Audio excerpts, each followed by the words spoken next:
Telugu PMC ప్రేక్షకులకు స్వాగతం. Hi friends, మీరు గనక ఇప్పుడే మా ఛానల్కు వచ్చినట్లయితే మా ఛానల్ని సబ్స్క్రైబ్ చేసుకోండి. సబ్స్క్రైబ్ చేయడంతో పాటు పక్కనే ఉన్న బెల్ ఐకాన్ని క్లిక్ చేయండి. జీ తెలుగులో ప్రసారమవుతున్న సీరియల్ నిండు నూరేళ్ల సావాసం చక్కటి ఫ్యామిలీ డ్రామాతో ఈ సీరియల్ ప్రేక్షకుల్ని అలరిస్తుంది. ఈ సీరియల్లో హీరోగా అమరింద క్యారెక్టర్లో రిచర్డ్ నటిస్తుండగా, హీరోయిన్స్ అరుంధతి క్యారెక్టర్లో పల్లవి గౌడ, భాగమతి క్యారెక్టర్లో నిషా గౌడ నటిస్తున్నారు.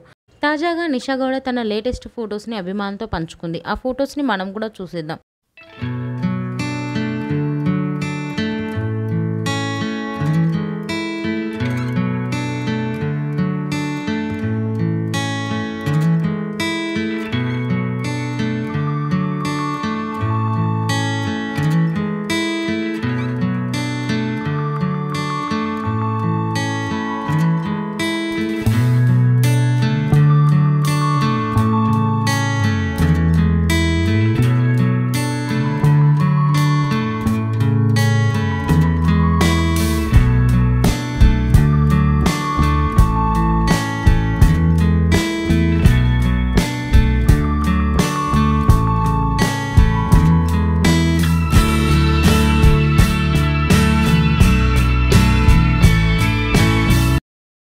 ఈ వీడియో మీకు నచ్చినట్లయితే లైక్ చేసి మరిన్ని టాలీవుడ్ లేటెస్ట్ అప్డేట్స్ మిస్ అవ్వకుండా చూడాలంటే తెలుగు పిఎంసి ఛానల్ను సబ్స్క్రైబ్ చేసుకొని పక్కనే ఉన్న బెల్ ఐకాన్ని క్లిక్ చేయండి.